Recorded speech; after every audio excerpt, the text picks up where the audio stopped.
Hello, everyone. Welcome and thank you for joining from different parts of the world. So my name is Evangelos Gerasopoulos, and I am one of the three co-chairs of the program board of GEO. And it's a privilege and a pleasure to welcome you to the second open house webinar. Next, please. So the first one was organized back in December, entitled Weather, Hazard, and Disaster Resilience. So we are heading and moving forward with the second one, entitled Disaster Risk Reduction, Climate and Biodiversity Nexus. So this is a very important nexus that represents one of the most urgent and interconnected arenas, both for global policy and action. So why are we having these open house webinars? This is a new thing taking place after the construction, the formulation of the new work program activities. And it is more to learn about the activities and what they are doing to identify overlaps and opportunities for synergies among them, especially now that they are placed under specific focus areas, to build more on the nexus approach, since many of the activities look a little bit more vertical in these issues, and learn lessons, because the activities we have selected come from different types and categories. I will tell you more later on, and enhance their visibility. So we are providing 10 minutes for each activity to present what they are doing, and the whole session will last something more or less around 2 hours. Next, please. This is today's agenda, so I will soon pass the floor to our colleague Jensu Ojia, who is also one of the co-organizers of this webinar. And he will be introducing us to the Disaster Risk Reduction and Adaptation Working Group, what they do, and also will initiate us a little bit more in the understanding of the nexus I talked about. Then we will have the 5 presentations from the activities. We will have some time for questions in between the activities presentations, and then we have dedicated around 15 minutes for a moderated discussion, and then we will close the meeting with some remarks from my end. Next, please. So let's start seeing a little bit more details about the GEO post-2025. Actually, it's not a post anymore. It's our actually implementation of the strategy for GEO, which runs under a big umbrella, which is Earth Intelligence for All. And in order to understand some of the contents of Earth Intelligence for All, we need to go through the objectives of the strategy that you see here. So it's the co-production of transformative programs. We have to see how differently we can do things in order to be more efficient. Then we have to enhance the accessibility to this Earth intelligence, data and tools that accompany them. Equally important, to integrate new technologies and innovation into this Earth intelligence. Increase the participation of youth, which is also deemed very necessary nowadays. And also make sure we organize and exploit communication and advocacy to raise awareness of Earth intelligence, and also increase the uptake from the different decision makers and stakeholders. So all activities today will be running presentation along these lines, hopefully to give us insights of how they are trying to accomplish the objectives. And personally, I'm also very excited to listen to their efforts to integrate new technologies, AI, sensor data, or other things they are doing, and also how they are planning, or they are already engaging with young people. Next, please.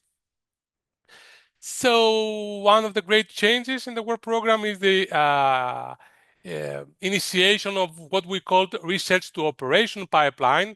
The goal is that we bridge this last mile gap, shifting our research to something operational, a service or a product. And along this line, the activities are provided with some criteria to follow in order to progress in this research to operations pipeline that we'll also explain further in the next slide. So these criteria are around the product or the service itself and how useful it can be, the engagement of the end user that needs to be achieved early on in order to facilitate co-design of the product. Centrally, it's the impact. Does this product or service have a real impact? And by impact, we mean how far it can be used to inform decision-making or create some other societal or environmental benefit. Of course, the team, partnership, and governance aspects, and lastly, but also equally important, sustainability, and especially securing long-term resources and funding for the continuation of the activity. And also we have selected the activities today from different categories also in order to see how they can follow the maturity that it is needed within the different categories along those criteria. Next, please. So this is the new work program structure, as you see. At the top of it stand the conveners.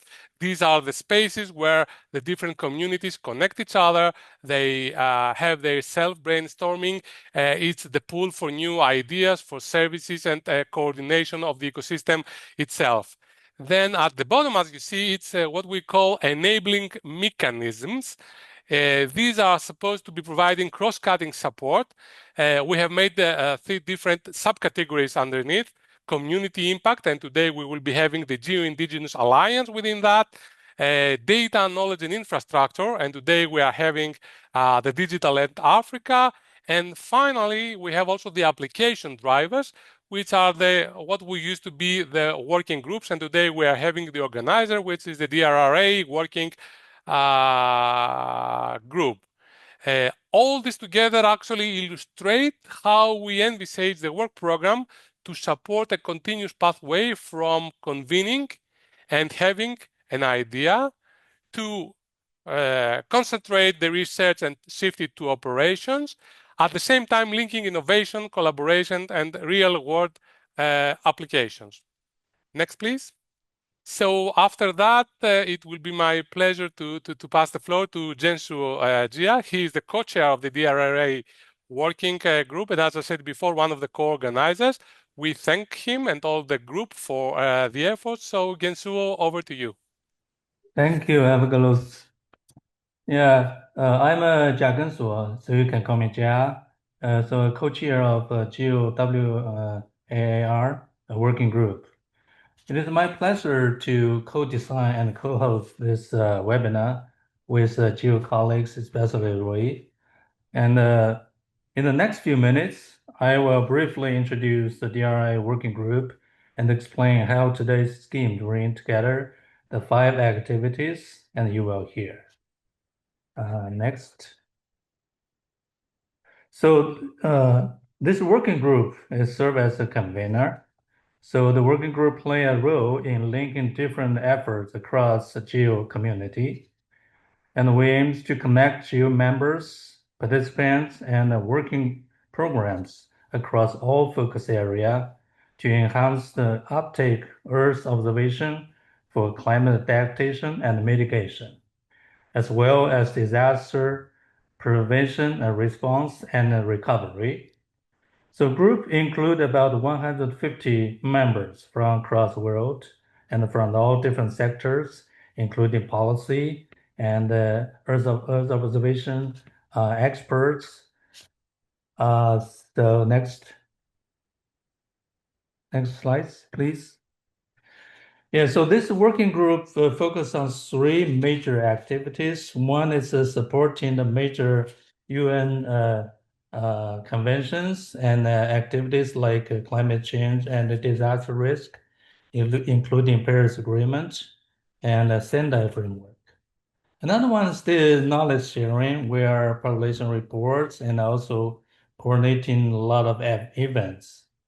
And the third one is capacity building, and we are trying to bring bridges and bring the bridges among the working groups and work programs to focus on the synergies among different issues, especially here, including DRR, climate, and the biodiversity nexus.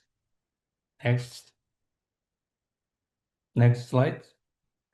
Yeah, this is our focal point for today's topic. We know we are facing multiple crises. Sometimes we talk about the triple crisis, including climate change, disaster risks, and land degradation and biodiversity loss.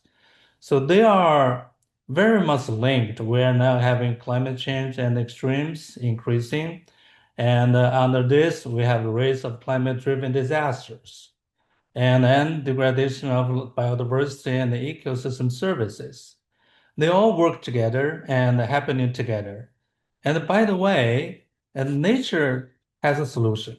And by restoring biodiversity and by restoring ecosystem services, actually we can have solution for all of those, hopefully.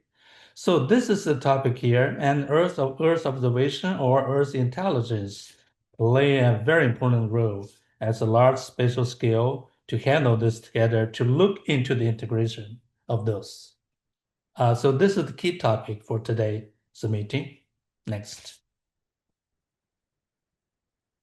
So to bring this integration and the synergy together, we're glad to invite 5 relevant working programs, and they are very relevant to this topic we're here, including Neil Sim from GEO-LDN and Klaus Sipo from GEO-TREES, Liu Qinghuo from GEOARC, and Paul Siddiqui from Disorders Africa, and James Rattling Leaf from Indigenous Aliens.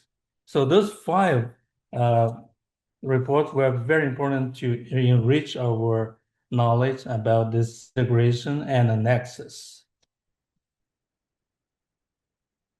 So next.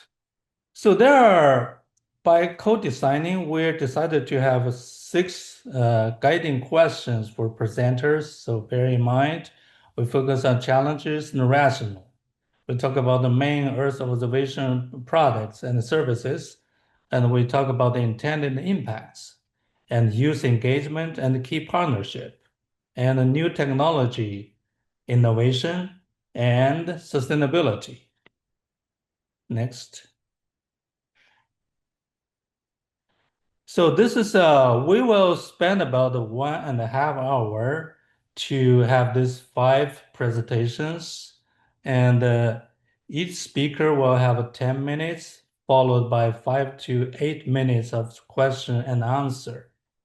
So without further ado, I'd like to introduce our first speaker, Neil Sim, representing GEO-LDN, focusing on the monitoring of land degradation process that amplify climate risk and disasters, while informing restoration and sustainability actions that enhance ecosystem resilience and reduce vulnerability.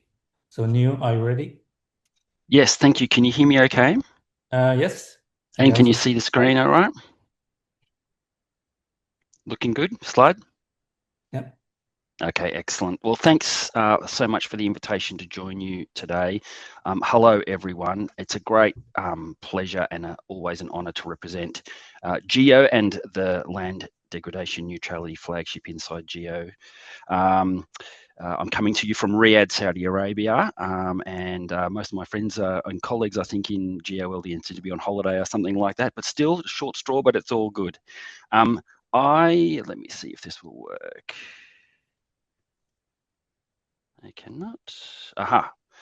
So the issue that we focus on in GEO-LDN is land degradation. And actually, we partner very closely with the UNCCD, the Convention to Combat Desertification. And they've got a couple of programs around, in the SDGs around helping countries to understand their extent of land degradation and do things about it to repair the land. Land degradation is a slow-moving disaster, but it affects a a lot of people around the world, literally billions of people.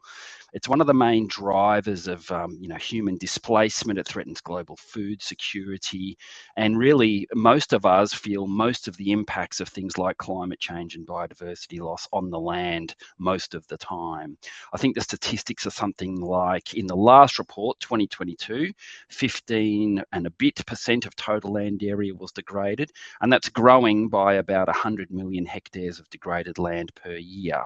There's a new report coming out, reporting process, starting this year, so those numbers will be updated fairly soon.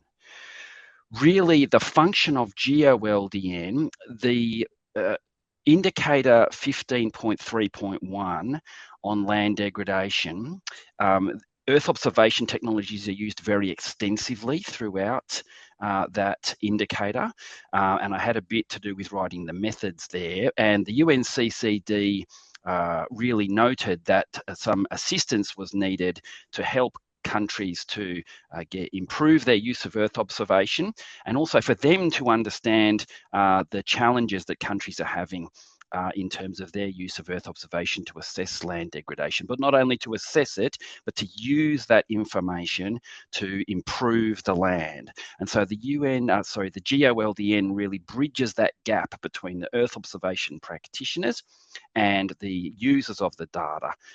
And so we really work with countries to help them improve their awareness and use of Earth observation data to assess land degradation. In terms of the main EO products and services, the GEO-LDN was inspired out of the back of the development of the Good Practice Guidance document, and there's a new one, an update, an addendum been released just recently. And really this is a sort of quite technical document describing how countries can use Earth observation to assess land degradation in a way that's meaningful to them.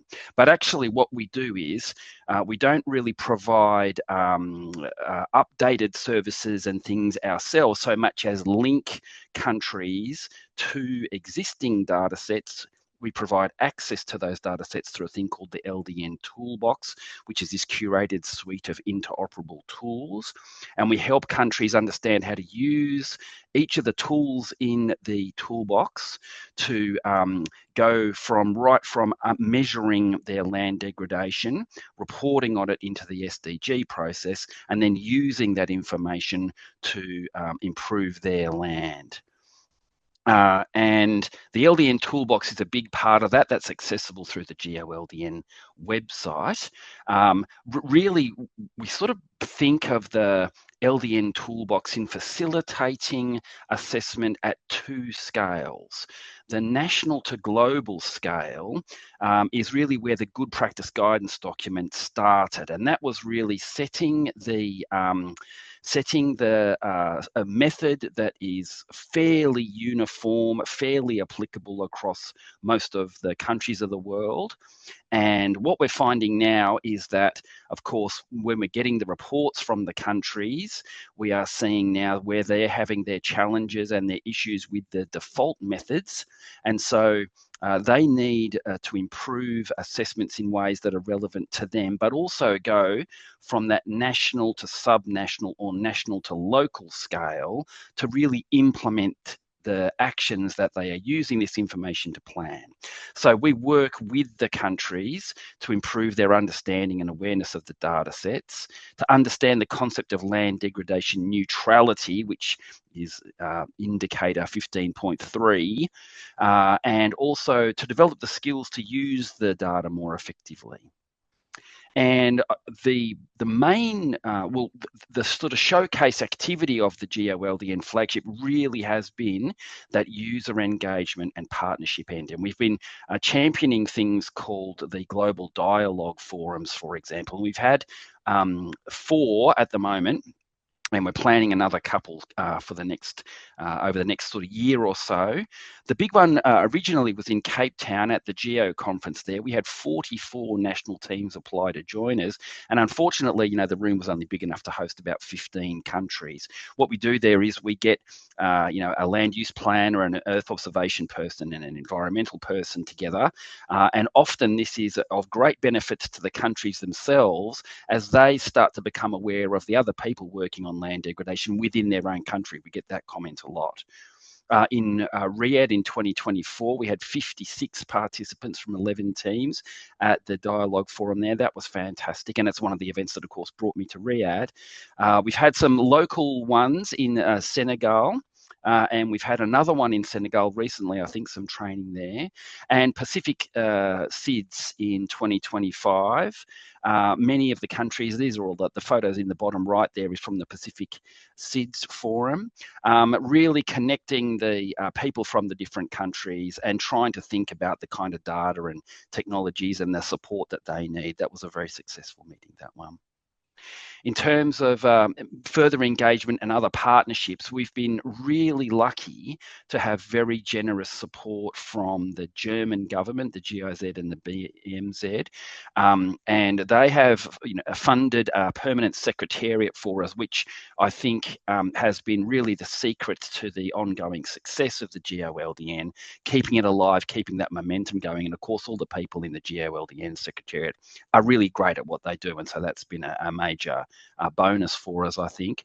We have partnered with CEOS really to try and raise awareness of issues in going from that national to subnational level, but also for different geographies. So some of the challenges there are that we have different environments and they have different data needs. And so we've been able to work with CEOS and connect with CEOS to help us connect the land degradation to things like biodiversity loss issues, but also really help formulate documents and information in a way that is useful communication right from the people on the ground up through to the space agencies so that we can get these data gaps and needs addressed.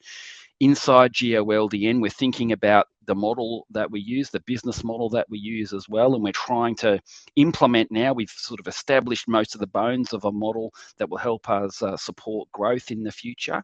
And we think that within GEO, you know, we're one of the leaders of the sort of connections, the alignment of the Rio Convention focused activities within GEO there as well. And there's a couple of external things. The African student chapter is this amazing bunch of people who are basically getting together to learn about LDN. And the International Postgraduate Program on LDN is one of the mechanisms that we are using. Amos Carbo-Bar is a great leader of that whole function there, really to raise awareness within young people about the importance of land degradation and start to get these people educated and qualified so that as they move through their careers, they can implement some of this LDN thinking in their own organisations. So in terms of new technologies, as I mentioned before, what we've had is more of a focus really on engagement and support for technologies and development of new technologies ourselves. And things like the Open Land Map, the SoilDB product there, and GeoGlamRap, they're really, we don't use those at the moment for LDN assessment. Now, SAR data is another one where we don't use that at the moment for LDN assessment, but we see great opportunities for these data sets. And so raising awareness of the existence of these types of data sets and finding ways to connect those to the right people, make them available to people in specific geographies is one of the things that we do through the LDN toolbox. And as I said, we've had a little bit of success there with the Pacific SIDS, for example. I'd like to think that we inspired the creation of a higher resolution data set that's very useful for assessing land degradation in small areas. We're also focusing on a couple of other geographies in line with the UNCCD focus areas, including the hyper-arid environments where many of the sort of land productivity assessment methods that we use just don't have a number. They can't produce a number out of them because of the low vegetation cover. And we're developing side events at the Geneva GEO Symposium around hyperarid data needs and also data needs in mountainous areas.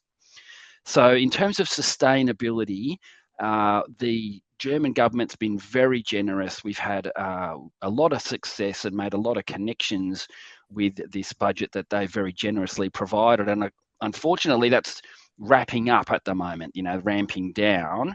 The Secretariat guys are fantastic at really making the best of the small amount of resources that we've got there.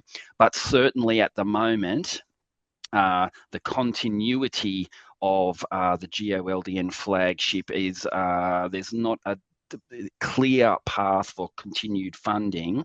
I do also see an important role for GEO-LDN after this reporting phase to connect up with these countries that have been brought together through this UNCCD process to ensure that they make the most of the data that they've recorded and measured and implement that into their land degradation neutrality planning.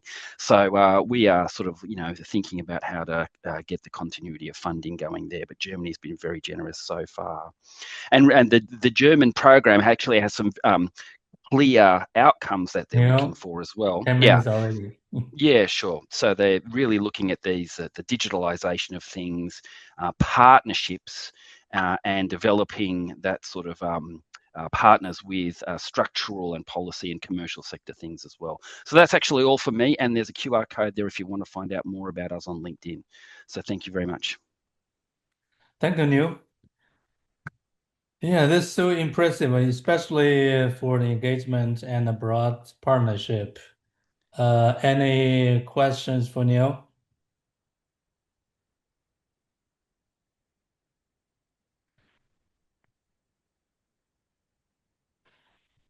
Let's see the chat box. Evangelist maybe has a question here. Neil, I have one question about future plan. I know that I think August, right? There will be a UNCCD COP. Any plan for GEO to show up? Yeah, absolutely. GEO-LDN will be there, no problem at all. It's this really interesting time where the UNCCD approach to this reporting session has changed a little bit. And what they're doing now is coordinating regional groups of countries with who are supported by sort of a lead institution. And so the organization I work for here in Saudi Arabia is supporting about sort of 15 countries, for example. That's forming these groups that share common challenges.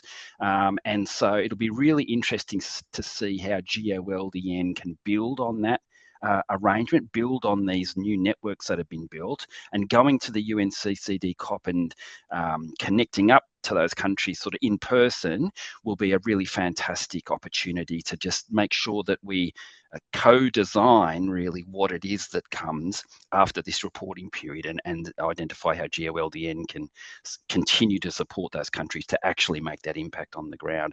So short answer is yes, we'll be there. Thank you, Neil. Evangelos? Thank you, Jen. So first of all, allow me to kindly ask the audience to not to be shy. I would strongly like to motivate you to ask questions. There are no naive questions. It's our chance here to get to know more about the activities, local implementation of activities, opportunities that you are seeing along the way. So please take your time, think, and have your questions. So in the meanwhile, Neil, very interesting presentation. Thank you very much. It's been informative. I have a question with two parts. The first one would be that you said that you link countries to existing data sets and tools. I understand, however, that also the existence of local information, local data is important. And through your work, you are witnessing gaps.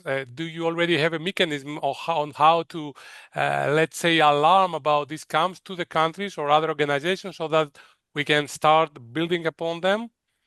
That was the first part, if I may. And the second is you talked a little bit about biodiversity. So I was curious to see what directions are you taking towards the nexus of land degradation and biodiversity? And you mentioned the partnership along these lines.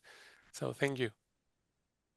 Yeah, thanks, Evangelist. So in terms of the identifying the data gaps and needs in the countries, that happens through sort of just communication with the countries as they start the reporting process, for example, and at the global dialogue forums. So the global dialogue forums, we bring the countries together, as I said, usually, 15 country teams in Cape Town, something like that.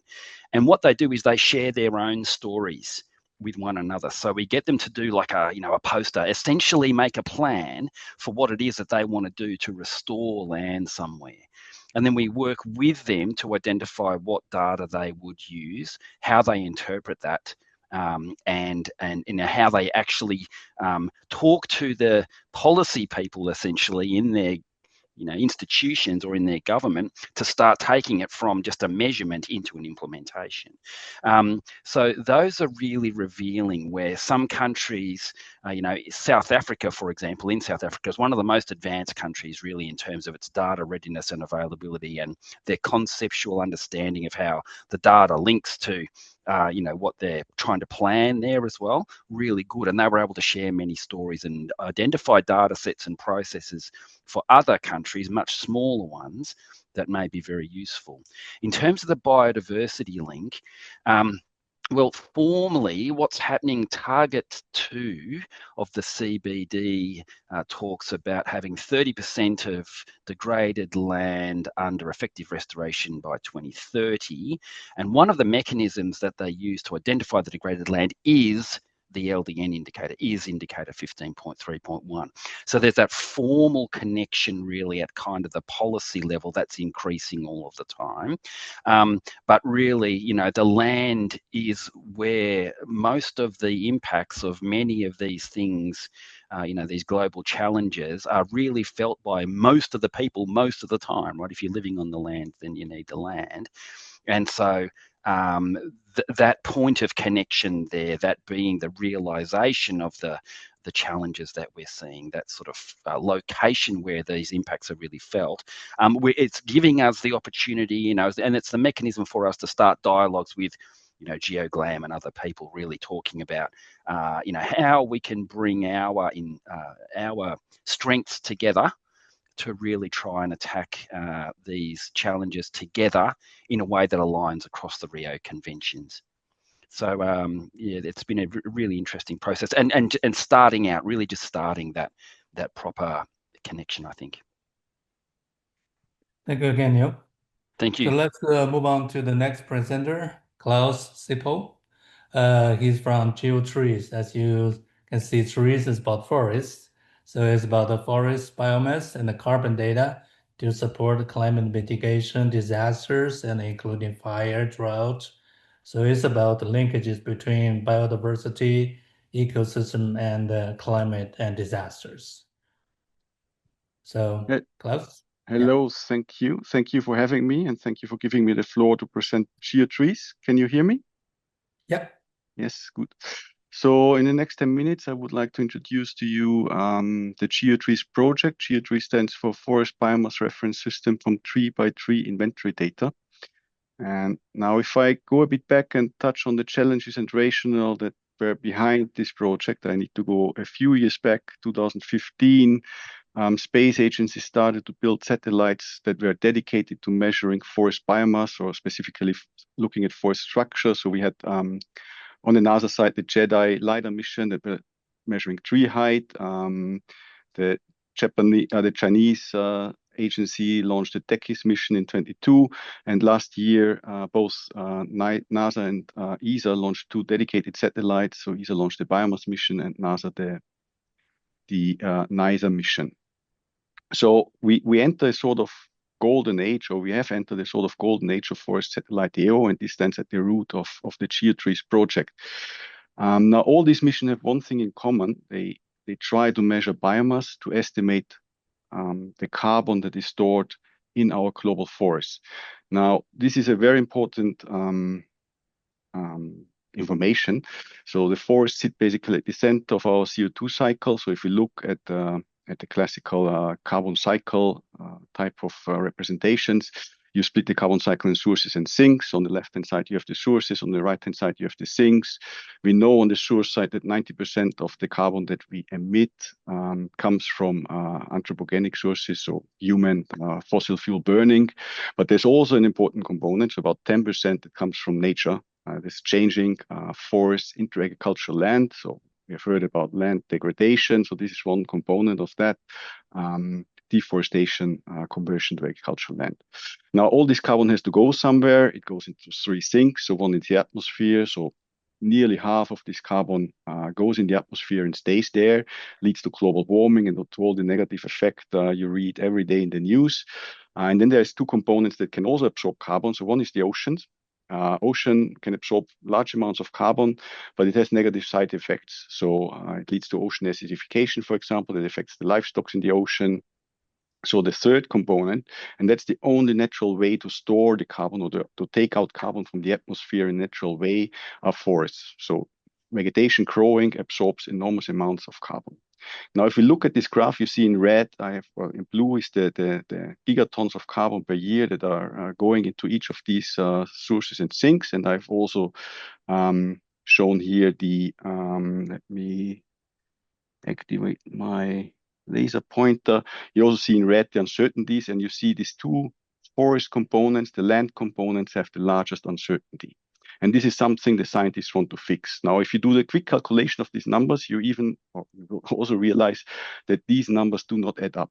So there is a bias or a gap between the sources and sinks that we cannot explain so far. So we miss some important processes that we would like to better understand. So to all this, these satellite missions will contribute. So it's an important science question.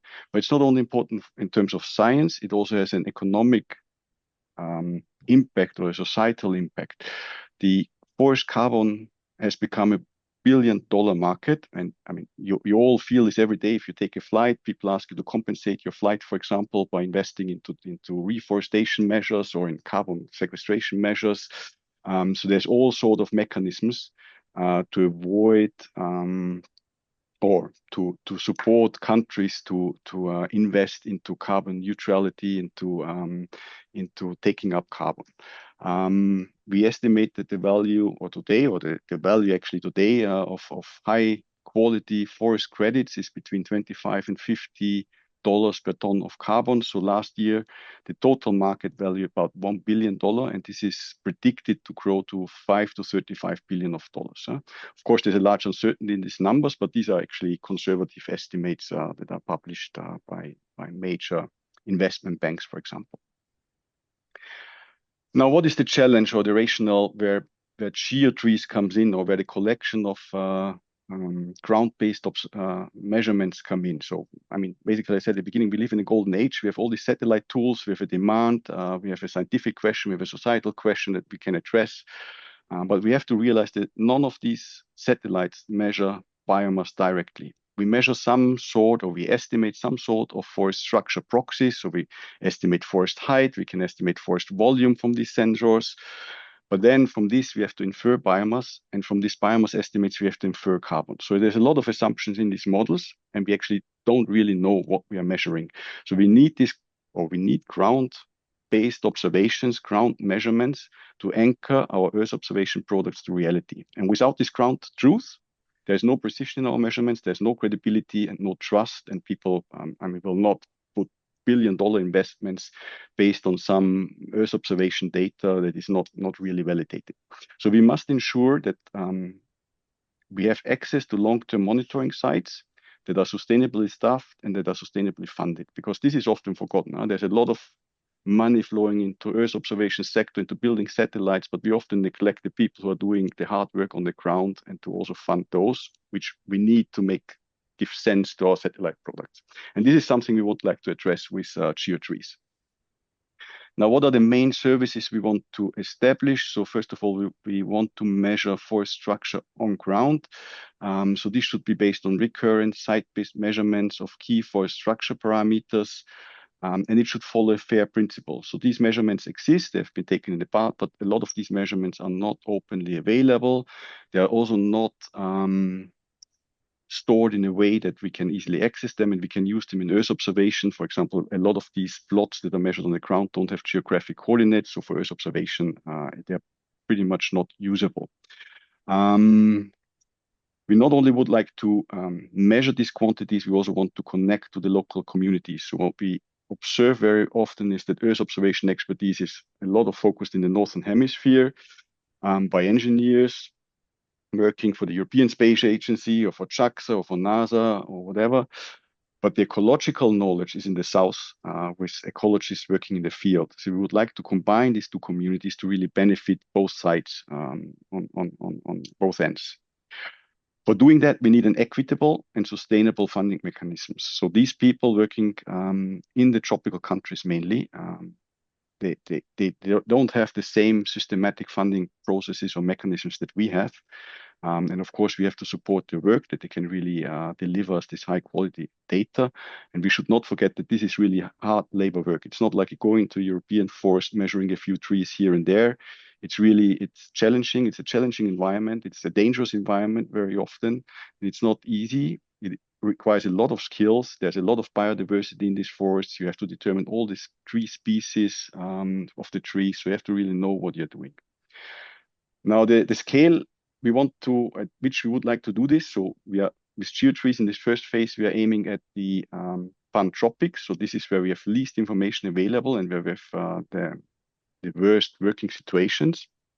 And in the pantropics, we would like to establish 100 reference sites where we measure these forest structural parameters with very high accuracy. And we want to complement these 100 sites with about 200 complementary lighter sites that are where we see an opportunity to collect additional data.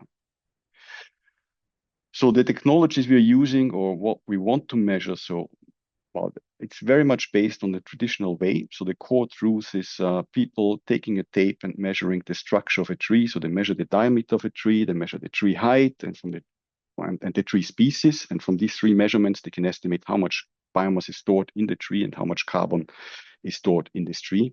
So this is the core truth. And we do this for 10 1 hectare plots. 1 hectare is 100 by 100 meter resolution. So this is about the scale you can measure from space. So we have something comparable. But we also want to combine these traditional ways, these gold standards, with new technologies. So we try to build a 3-dimensional digital twin of the forest environment. So for 3 1 hectare plots, we take ground-based LiDAR sensors and we measure all the trees and reconstruct the trees in 3D. And then the last measurement type we want to apply is airborne laser scanning. So having 10 points in the field is a lot of work, is also very costly. But of course, it's difficult to compare 10 points to a satellite image. So to have this landscape scale dynamics, the landscape information, we apply airborne laser scanning. And these two measurement types is really the new technology we bring into the forest sensors, forest measuration process in the tropical countries. This comes with a huge cost. I mean, each of these sites or each of these super sites where we collect this data is about 400,000 euros or $400,000. If we aim at 100 sites, this is about 50 million plus these 210 extra sites. So the whole program will consume about 100 million if we really reach our goals. Where are we today? Today we have established 50, to be precise, 49 sites across the tropics. So all these yellow diamonds you see here are sites where we're currently conducting measurements. So we're just finishing collecting these data sets. For some of these sites, for I think about 10 sites, we have actually finished it and we're currently processing the data and make that data available or will ingest the data into our data portal so that people can access it. And then we have another 13 sites where we're currently setting up contracts with site partners to set up these forest sites. All this data that is collected will be openly and free available. So we really want to follow a fair data access with this initiative. Now, when we talk about the engagement on the key partnerships, I think it's important to note that one of the principles that is behind GEO-TREES is collaboration with our partners in the tropical countries.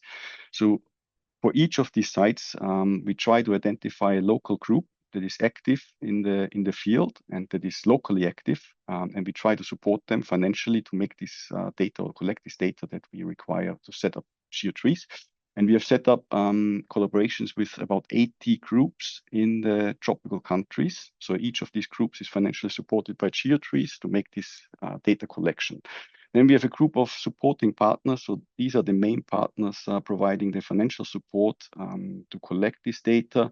And then we have a smaller group as a network partner. So these are partners that collect all this data and do the processing of the data, the quality control of the data, and make sure that all the data is available in a consistent format, consistently processed with the same assumptions, so that we can really work with this globally. Also very important for engagement key partnership is, of course, one thing is to pay people to go in the forest and make these measurements, but that's, I think, not the complete picture. It's also important for us to transfer the knowledge and to build the capacity in these countries to do these measurements themselves. So we don't want to bring in people from Europe, from North America to take these measurements and then go back to Europe and leave everything behind. We really want these people to take up the technologies and use it by themselves. So we organized an annual GEO-TREES forum where we bring all these groups together. There was one in Washington 24, the last year was in Paris, and this year we are organizing one in fall in Brazil, in Sao Paulo. We also organized technical workshops. So we had last year a technical workshop in Chiang Mai where we trained forest ecologists in the use of terrestrial laser scanning. We had just last week a workshop in Panama where we were meeting with a group, mainly young people here, to set up the processing pipelines and the processors to go from the individual tree by tree measurements to really the carbon estimates that we can use later on to validate our Earth observation products. We also set up a postdoc fellowship program. So we have at the moment 3 postdocs supporting the program, and we have a research grant program where site PIs can apply with specific research questions for a limited time, 3 months, 6 months, relevant for their site, where we support them also financially. Now, on the impact and the sustainability, I think the impact is we will deliver free and open high quality forest structure data to validate Earth observation data, and this is shared in a fair way. So we really want to provide data that can be used in science, that is reproducible, that is accessible, that has geolocation information, so we can really make use that is processed in a consistent way globally. So you don't have to go to the individual PI, but you have one access point where you can access this data. Very important for us is that the equitable collaboration with the local ecologists. So we build on existing teams, or we specifically looked for teams that are working in these countries, and we support them in their work, because this is for us the only way how we can support a sustainable process and a true partnership with these countries. And finally, the third important pillar is this building the capacity through collaboration, training, and technology transfer, and to really try to build a community where we have not forest ecology sitting on one side and Earth observation people on the other side, but really bringing these people together to benefit from both ends. Now, when we talk about sustainability, okay, I mean, all this, of course, supports sustainability, but at the end, it comes down to funding. Sustainability costs money, and this is the main challenge we face, and I guess not only us, but all the other projects as well. We have no government institutional funding. We don't have a funded secretariat, so we all do this on a voluntary basis. The main funding comes from philanthropic funds. So we got a very generous donation from the Bezos Earth Fund. We got one from the Moore Foundation that makes about 80% of the funding we had so far, and that basically brings us through the next 2 years. But in total, this is only 30% of this 100 million figure that we need to sustainably fund GEO-TREES also in future. So there is a big gap, and this is one of the challenges, of course, that we face to keep this sustainable and also long-term for the future. And with this, I'm at the end of my presentation, and I'm happy to take any questions.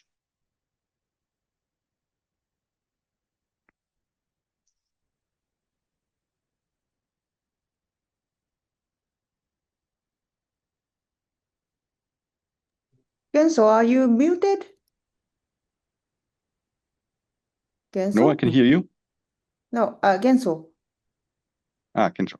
He seems to be frozen in Okay. Okay. So sorry. Thank you. I'm just going to fill in Genso unless yeah. So unfortunately time is up. So can you post the question? We have a question. We have a question. chat? Oh, okay, good. Yeah, I know, but the time is actually unfortunately up for his time slot. So Nefta, please pose a question on chat, please. And I would like to invite Queen Ho Liu, Professor Queen Ho Liu, to share his screen and start, please. If you have trouble, Sabrina and I can. Okay, great. Are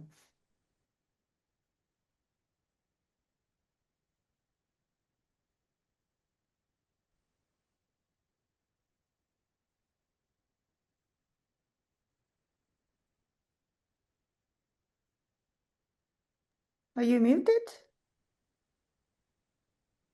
While he's getting ready, I would like to say that the GEOARC is providing open analysis-ready EO data and digital tool that supports climate risk monitoring, ecosystem management, and disaster preparedness across African landscapes. So very excited to have Professor Liu to present. Professor Liu, Yes. are you ready? Yes. So thank you very much. I would like to give a presentation about the Global Ecosystem and the Environmental Observation Analysis Research Corporation.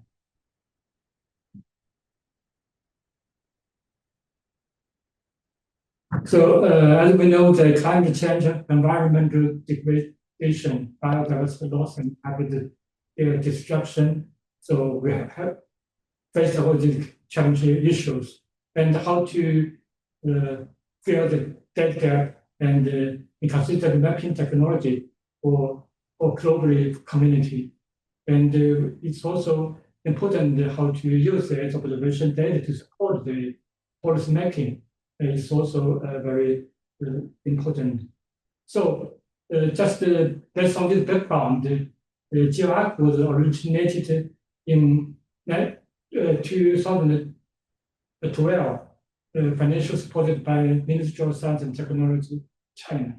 The GEOARC aims to dedicate to the 4 GEO engagement priority, including the Sustainable Development Goals, climate change, disaster risk reduction, and urban resilience. And GEOARC has released a annual report and the public data set continuously as the public goods and support the China, also the international society, and for a regional country for decision making, scientific research, and capacity building.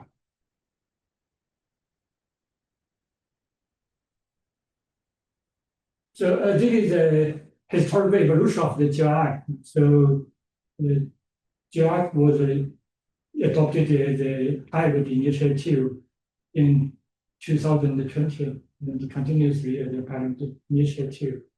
So the main observation product and services, including, I think up to now, GEOARC has released 37 annual user-oriented annual report and 137 datasets, which have been downloaded for more than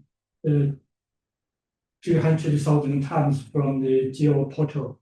The observation product and include the Chinese satellite data. So I think this is also a contribution from the Chinese side. And more Chinese satellite data are available for global ecological and environmental monitoring, including the global SJ1 with 30-meter resolution data, and the Golfon 1, Golfon 6 with the 16 meters spatial resolution data. And the second kind of product is the global land use and cover data. For example, the global land 30, forum GRC 3010, and GRC FC 330. These are three parts of global land cover land use data that can be downloaded for the international community and also support the systems monitoring and analysis. Recently, we have finished a global 13-meter land use land cover product using the Chinese satellite data, the Chinese Carbon 1 and Carbon 6, based on the music system. Music system is a multi-source synergized qualitative remote sensing production system. This system can interpret multi-source remote sensing data to generate different kind of remote sensing product. I think this is also an useful information. So the LD data can be provided for the global land cover mapping. So, and the long-term series data will be helpful for the ecosystem monitoring. And another kind of data based on the music systems, we also can provide the essential biodiversity variables, essential environmental variables, and some kind of product. So these just give some example. All of the data can be downloaded from the China GEOS. And we also submitted the data to different kind of websites, so they can also download from these different kind of website. So the annual report, so this is just to give a list for the annual report up to now. So the topic including the growth of terrestrial vegetation, the global production of bulk grain and oil crop, the land cover, the wetland, the ecological environment, and some kind of topic are included for the global system. So they just give a very short example. For example, GEO 2021 is the sustainable development trend of global terrestrial ecosystem. We can find out some results. This is the global ecosystem pattern and the distribution of globally. And we can find some important information. The global forest area continues to decline, for failure to meet the target of halting deforestation. And the reached career of biodiversity is returned. So, and comparatively, the different areas in the globe have different trends of the global ecosystems. So this is another example I want to bring up in information. And the impact. So GEOARC is also coordinated with the AOGO TD7. TD7 is environmental monitoring and protection. So we organized a lot of activity in the AOGO framework, and also we have a lot of activity in the GEO's forums and the GEO's currently. So we have listed all these kind of activity. And this data set can also be provided to the United Nations for the more impact. And the China GEO has also authorized the UNEP to publish the GEOARC report and the data set on its website. So we hope to have more cooperation with the UNEP or the FAO or some other kind of international organization to support the different international convention for the climate change or sustainability. Up to now, there are different engagement partnerships. So you can see we have a lot of research institutions, and we also have some user engagement in the FAO, UNEP, UNESCAP, and the AGPC. And then most of the institution is from the research institution. We hope to have more and more cooperation. So this is just to show some example. We have signed some MOU with China, with Pakistan, with Cambodia. For example, we have used the report to support the forest evaluation for the Cambodia, and this report has submitted to the Ministry of Environment Protection of Cambodia. And there is also some activity in the framework of AOGO. So I think it's also very important for us to The new technology. So recently, I think we have developed some new technology. One is use the AI technology to support a high dynamic land surface monitoring. So we integrated the Landsat data, Sentinel data, and the MODIS data to generate multi-resolution seamless data cube. So it means we can get daily or 10 days these land surface reflectance can support the different kind of global ecosystem mapping and other kind of application. And another new development is we have used AI technology to support the global ecosystem mapping in the framework of IUCN. So this is also framework of the global ecosystem atlas. So ecosystem atlas is another initiative of the GEO. So we have several discussions between the GEOARC and the global ecosystem atlas. So we all coordinate and work together to support the global ecosystem mapping. And recently we've also developed a AI-based environmental monitoring platform. For this platform is will be used to support the HL senior environmental monitoring and analysis to support the regional policy making for environmental protection and for ecosystem restoration. So this is some application example. For sustainability, I think the GEOARC has continuously carried out global system and environmental monitoring. The challenge of GEOARC facing is intelligence for all, so which including how to reach get feedback from the end users, how to empower multi-level user, especially how to learn, develop, and utilize AI to reach and empower, finally fulfill the objective of GEO to realize AI for all. So the GEOARC Post-2025, so we will focus on the enhanced data precision and accessibility, the drive user engagement, the new report, and the develop targeted analysis tools, and empower capacity building and the knowledge sharing. For example, we will stress the cooperation with the UNEP, UNESCO, FAO. We will coordinate with the AOGO, the GEO, Global Ecosystem Atlas. For example, I think it's also very important for us to have more cooperation with the program discussed tonight. I think we will also conduct a workshop, webinar, and training for the end user. So this is a framework to show our cooperation framework. I think for all this work, we have got some financial support from the Ministry of Science and Technology. Some financial support is for the product generation based on the Earth observation. And recently, the Ministry of Science and Technology have also launched the program for international cooperation project. This is a project we are directly support for the GEOARC's work.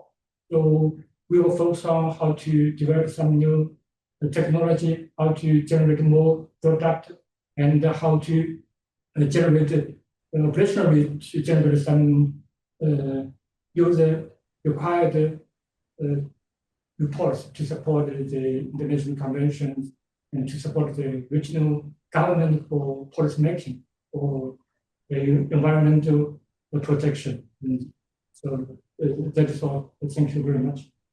Thank you, Jinwo. A lot of progress. Now, open floor for questions.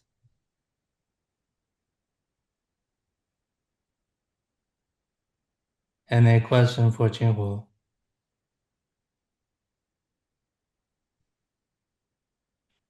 Professor Qingfu, can you stop sharing the slide? Let's see. Hey. Is there any?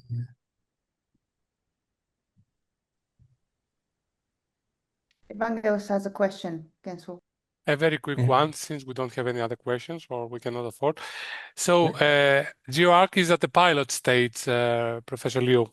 Okay, so I've seen that you are in the direction of designing some specific products and services, But since you are in the pilot phase, what challenging are you really facing in order to narrow down all this extensive work that you are doing and target a little bit more specific production and service? Yes, thank you very much. Yes, so I think in order to the job will be operational to support more policymaking. We have first have a lot of challenging issues. The first one I will emphasize is about the data accuracy and the data accessibility. So we have generated the global product based on the Earth observation data, but how to keep the data consistent for different region, different country. I think we need more in situ observation for data validation, and we also need more in situ observation to improve the product's accuracy. And the second one is when we want to compose some new report to support the policymaking for different countries and different international organizations. The requirement is quite different. So we are thinking about is it possible for us to develop a platform and maybe the user can use the platform to, based on the platform to use the AI technology to generate different scales report for the ecosystem monitoring and ecosystem assessment and so for more useful information will be useful. And the third, I think we are push for the more engagement are also very important. Even up to now, most of the jobs work have been lead and have been done by the Chinese side. In the next stage, I think we'll call for more cooperation for the different countries. For example, especially for the Euro region. Recently, we have a lot of cooperation with Australia, Pakistan, and Cambodia, and we will push on this more. We'll call for more cooperation.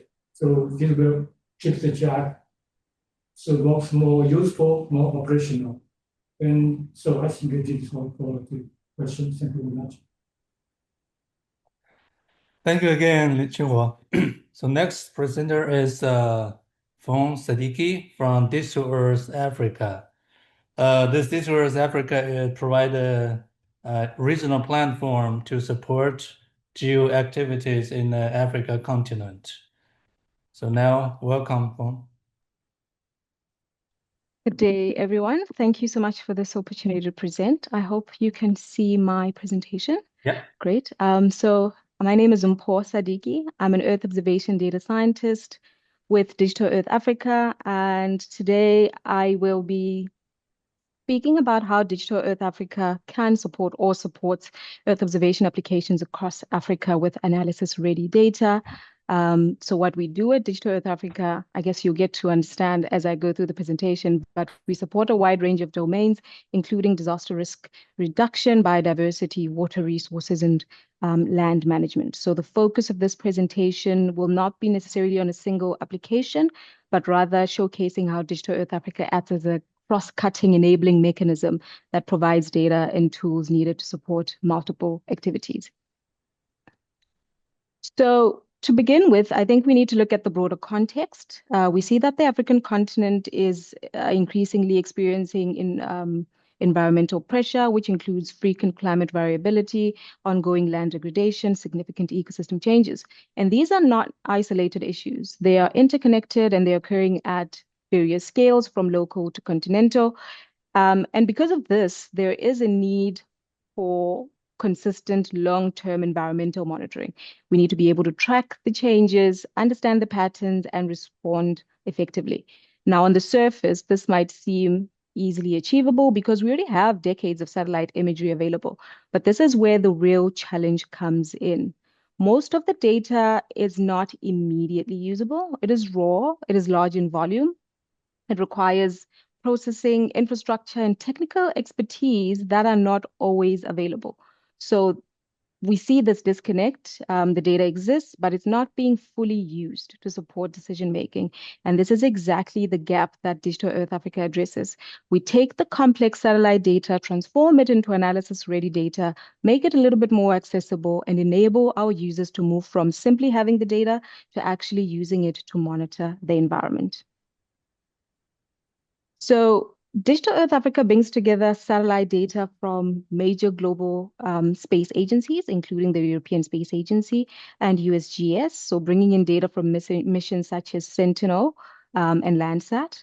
But instead of just storing this data, we process it into what we call analysis-ready data. In practice, this means the data has already been pre-processed to a high standard, allowing you as a user to immediately start using it for analysis without having to spend or invest a significant amount of time to prepare the data. And this is very important because it allows you to perform time series analysis immediately without having to pre-process, correct for the atmosphere, do geometric corrections. And the data is structured in such a way that it's easy to just query the data you need for your area of interest and the time of interest.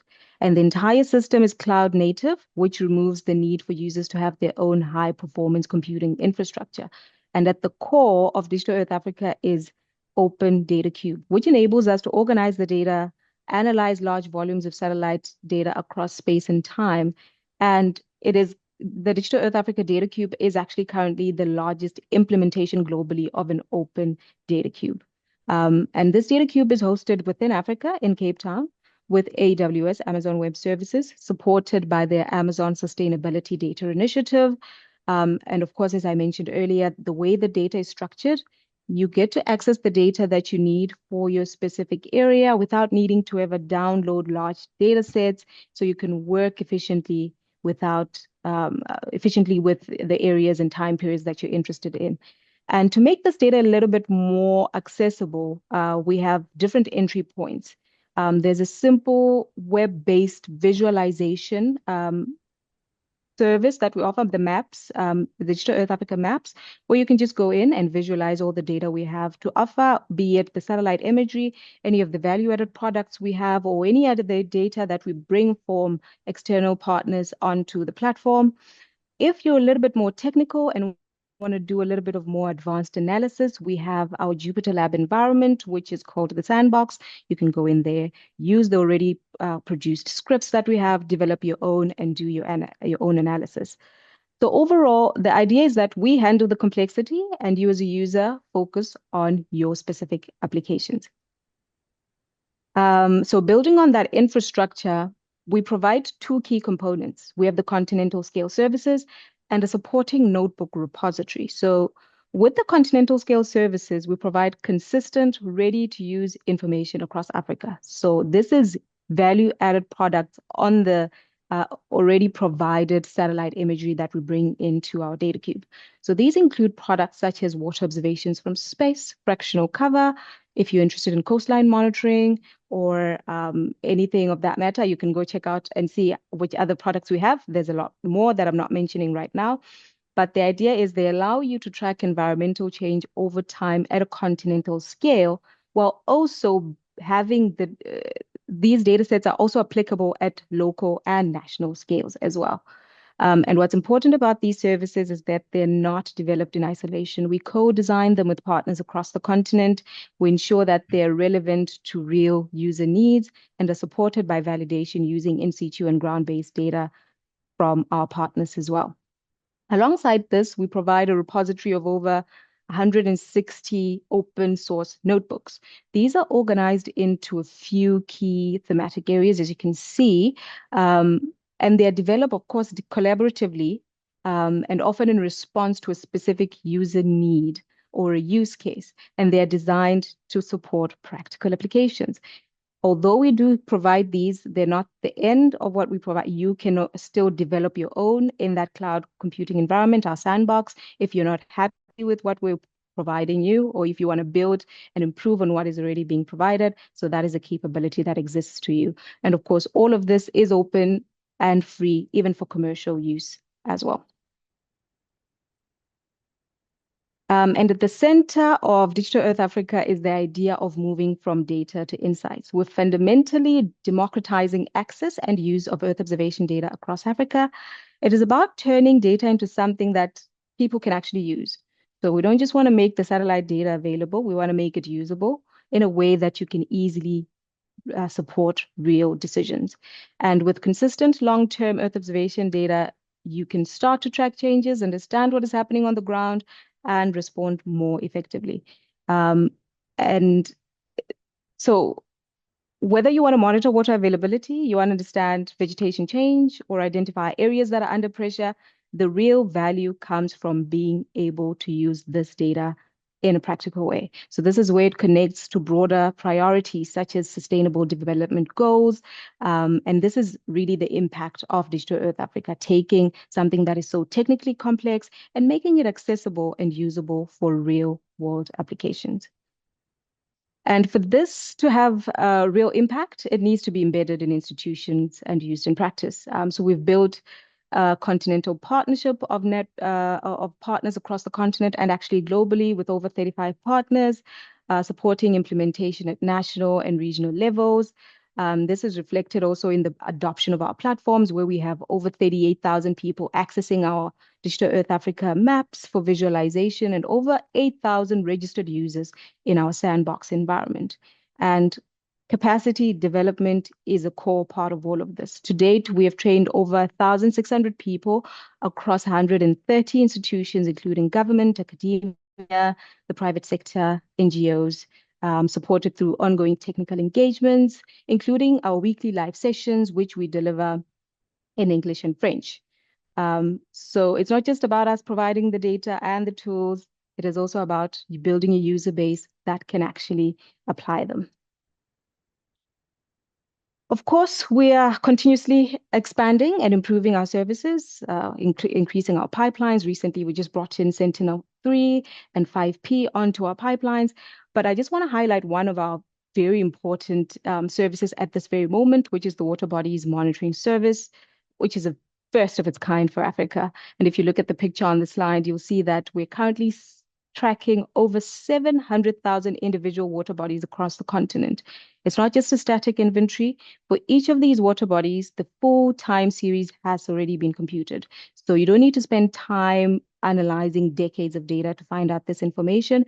It's already computed for you. So it's a ready-to-use product that will be able to show you how the surface area of each water body has changed over time.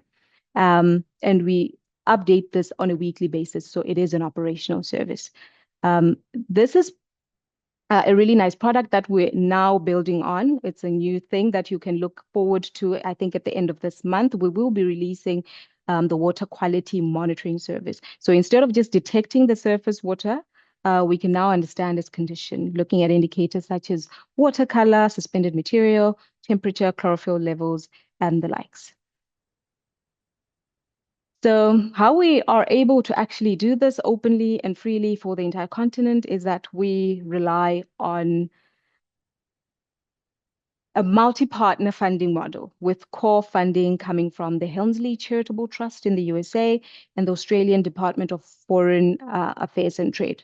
In addition, there's important in-kind contributions, one of which I mentioned earlier on, which is Amazon Web Services, which hosts our entire 7 petabytes of data on their service for free. So we don't have to pay for the storage of our data cube, which is a great initiative. And also we have partners like Esri who also help us continue this mandate and provide this data on a continental scale. And at the same time, we're trying to establish ourselves as a public data infrastructure for Africa with increasing engagement from African institutions. So for us, sustainability is not necessarily that we'll replace one model or source of support with another, but rather we are building a model where we can have donor funding, technical partnerships, and local adoption all play a role in making sure that this program is sustained and remains in African hands and continues to serve the continent for years to come. And before I wrap up, I just want to finally welcome you to join our learning platform. It is completely free and open to everyone. So if you're interested in learning more about Digital Earth Africa, getting started, you can obviously reach out to us. But if you want to do a self-paced course, the introduction to the sandbox, any of our master classes, you can even get a certificate at the end, which is exciting. So please do sign up for that and join our live sessions, which we have every Wednesday in either English or French, where you get to talk to the Digital Earth Africa team and see exactly how our data sets can be useful for your projects. That is all for me. Thank you very much.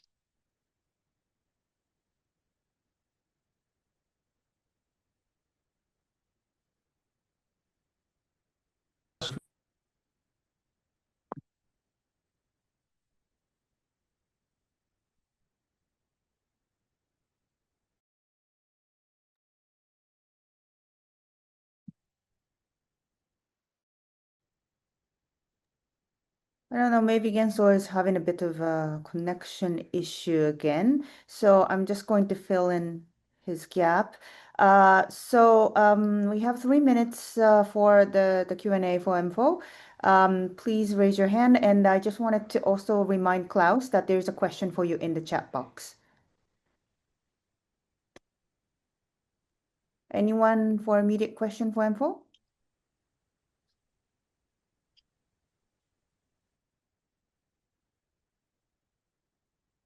Are we all set? Do we want to move to James?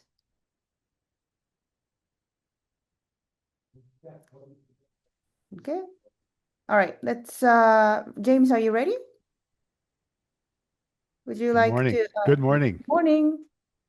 Can you share your screen, or do you want us to present for you? I mean, share the screen for you. Share the screen for me. Okay. Thank you. Okay. Super awesome. Well, good morning, good day, good evening. My name is James Rattlingleaf, and I want to begin by saying how midakia pi chante washte na pechi zapalo James Rattlingleaf himachi na sichango lakota oyate hemanta. I greet you today from my heart with a handshake, and I'm known as James Rattlingleaf, and I'm from the Sichango Lakota Oyate, or the Great Sioux Nation here in the United States of America, and I'm coming to you today to really share the work of the Geo-Indigenous Alliance. The Geo-Indigenous Alliance began in 2019 at the Ministerial Summit in Canberra, Australia, where I had the opportunity to begin to engage and work with and understand the opportunities really for Indigenous people to really utilize Earth observations in an Indigenous way.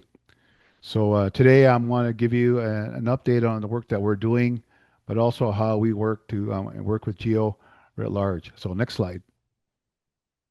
So what is our challenge? We know that Indigenous people have been on the forefront of these climate stresses and biodiversity losses, and that we know that issues like drought, water insecurity, ecosystem degradation, food system stress, and human wildlife conflict have been linked.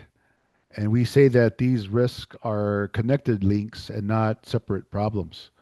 We believe that EO, Earth observation, can help detect that, but it does not explain how risk is experienced locally and what relationships are being disrupted, what responses are needed and are workable. We believe that the Geo-Indigenous Alliance addresses this gap by linking EO, Earth observation, with Indigenous governance, place-based knowledge, and stewardship. Next slide. So when we think about this question about EO products and services, the Geo-Indigenous Alliance does not mainly offer one data set or one technical platform. We believe that Indigenous-led governance frameworks for Earth observation. We believe that the work that we do builds upon a new product. It's called the Geo-Indigenous Alliance Ethical Toolkit for Biodiversity Data and AI. We believe that and continue to work to support access to and co-development of EO tools and for Indigenous contexts. We convene, support knowledge exchange and capacity building through the Geo-Indigenous Summits, which we just had last week. and we also promote and do indigenous hackathons. We believe that there needs to be and continues to need to be built a bridge, a trusted bridge between indigenous communities, GEO partners, and the wider EO community. So again, as I said, GEO Indigenous Science is not centered on a single data set or platform, but its main offering is to help make Earth observations more culturally grounded, ethical, and usable. It does this through our frameworks, our tools, our code development, our convenings, and our relationship building.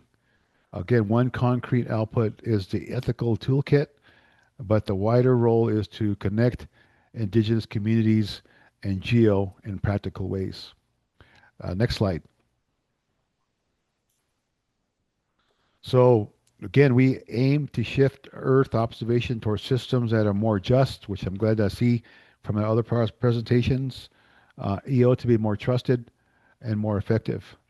We believe that when we do and approach this work this way, our intended impact will develop and support stronger disaster resilience, a better climate adaptation, better biodiversity stewardship, and stronger indigenous leadership in decision making. Again, this is really not only about improving data or data access, but it's about changing who shapes interpretation, who governs decisions, and how responsibility is understood. So this is more about just, trusted, and effective Earth observation systems.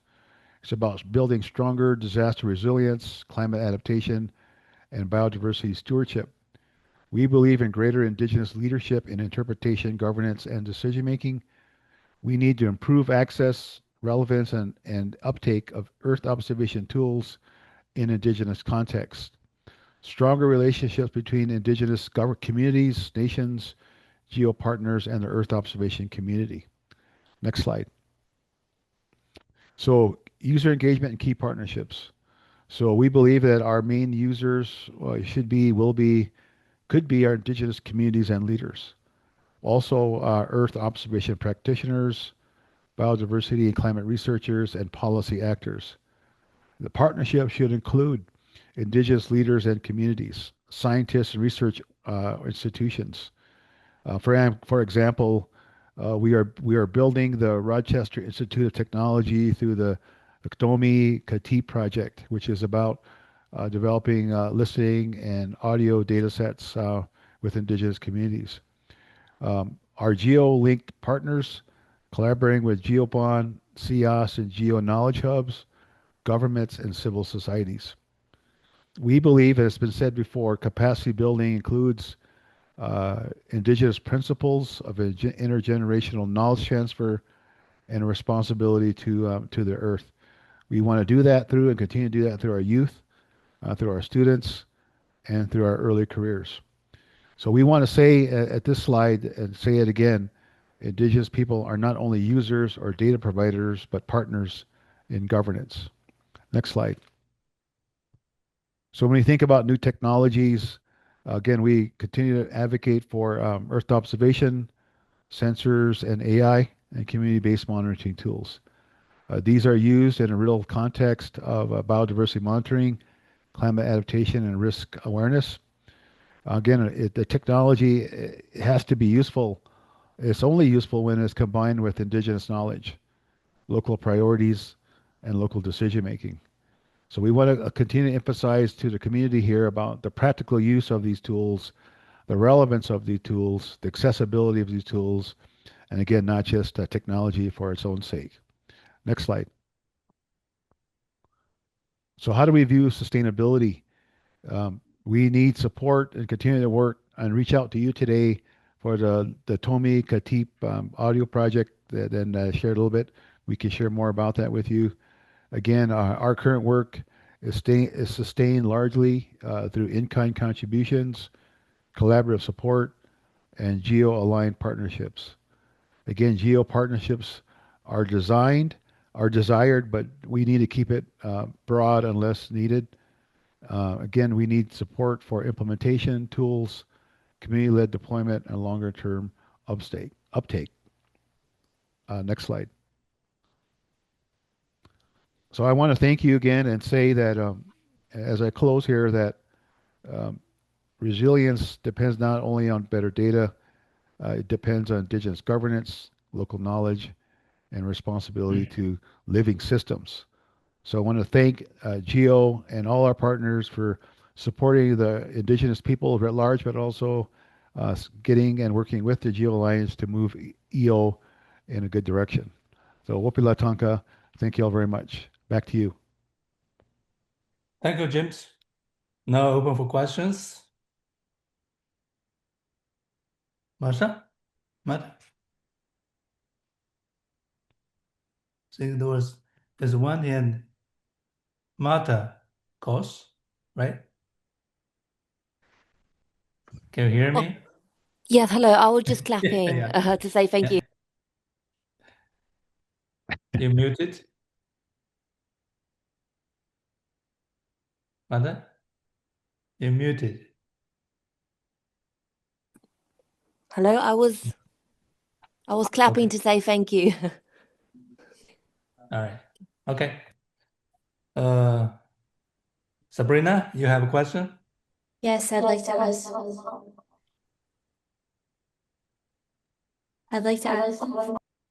There's an echo. Hello? Okay, better. Thank you. I'd like to ask a question. Thank you so much for your presentation. I thought it was very interesting.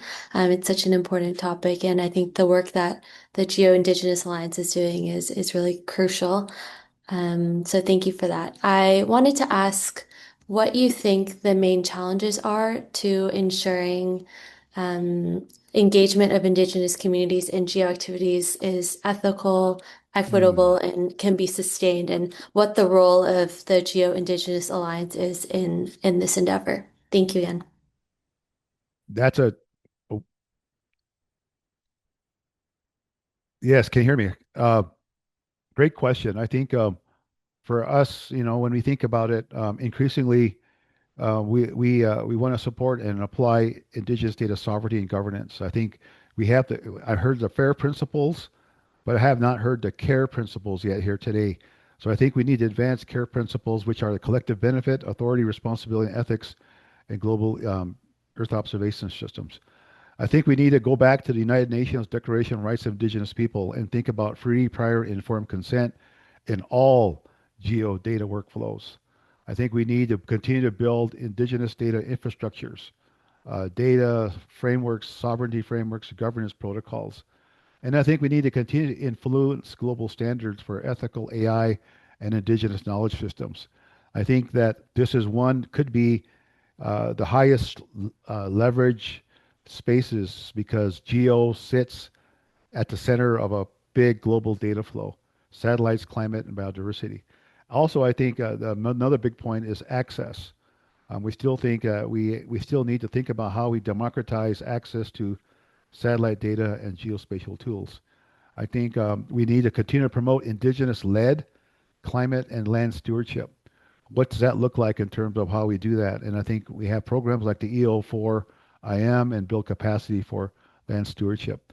Also, I think that we need to think about something called a global indigenous network and building diplomacy, using GEO as a global convening platform, connecting governments, academia, private sector, civil society, and developing a two-way process, two-way communication, if you will, conduit between indigenous people and global institutions. Also, I think we need to think about promoting indigenous to indigenous collaborations, working with the Amazon, the Arctic, and where I live in the Great Plains of America. So I think this is what we're talking about really is a global indigenous diplomacy infrastructure, not just a science network. So I'll stop there. Good question. Thank you, Other James. questions? I just wanted to. Yeah. Evangelist? Sorry about the echo. Thank you so much for your response. I just wanted to add, I think that these thoughts apply over the entire GEO Work program, really, and I think they're really important contributions. So thank you so much again. You're welcome. Actually, I will follow on Sabrina's last comment that it's starting being somehow, spread within the work program. So, James, thank you very much for your presentation. So Geo-Indigenous Alliance is an enabling mechanism under the community impact. So you are expected to increase the impact for all those communities. And this needs to be spread, as Sabrina said, along the different activities. How do you perceive your entry point in order to facilitate this direction in the other activities that we have here today, or in general in the work program? Well, I mean, that's a great question. You know, we're a volunteer organization as well, like many of our partners. So we do the best what we can. We just sort of had a Geo-Indigenous Summit last week, and we had 300 registrants from many Indigenous people around the world. And so what we're going to do is we're going to produce a report from that summit. And there we talked about our listening and learning lab. We talked about working with wildlife and developing sensor networks to capture sounds and things from animals in those communities. And so we have that project ongoing, and we want to thank the German government again for their generosity in supporting that. So we do have a data point here in terms of engaging with indigenous communities through our summit last week, and we'll share that out with the GEO community as well. I also think that, you know, as I shared earlier, you know, it's a important time part of this work where we can only go as fast as we can go as enablers or communicator conveners. But I do think that the point is that there's many activities happening around Earth observation, and we just have to continue to reach out. I think we got to continue to learn, but also to lead. And I think that's the opportunity we see. Finally, I would say is, you know, we want to continue to be involved. I know we have the GEO Forum coming up in Geneva here this year. We would love to be a part of that. I know we put a proposal in for a community event. I hope that gets supported so that we can come together again. And I think it's part of it is just really building a platform of collaboration among indigenous people so that we can access one another, we can share with one another, and we build it at the speed of trust. So really the indigenous communities will work with us as they see fit. And so we just stand ready, we'll work with them, support them, and find ways to build what their needs may be. And I think that's one thing we want to do. Our ethical toolkit is also another tool that we will promote and we will want to workshop with. So I think this is an opportunity to promote that ethical toolkit that we're building. And we'd love to work with organizations who want to pursue that. You know, again, workshopping that with you and your organization so that you can develop your understanding and learning with indigenous people. So instead of continue to bake, James, is there any question for each of any of these 5 presenters so far? Because this is the last one.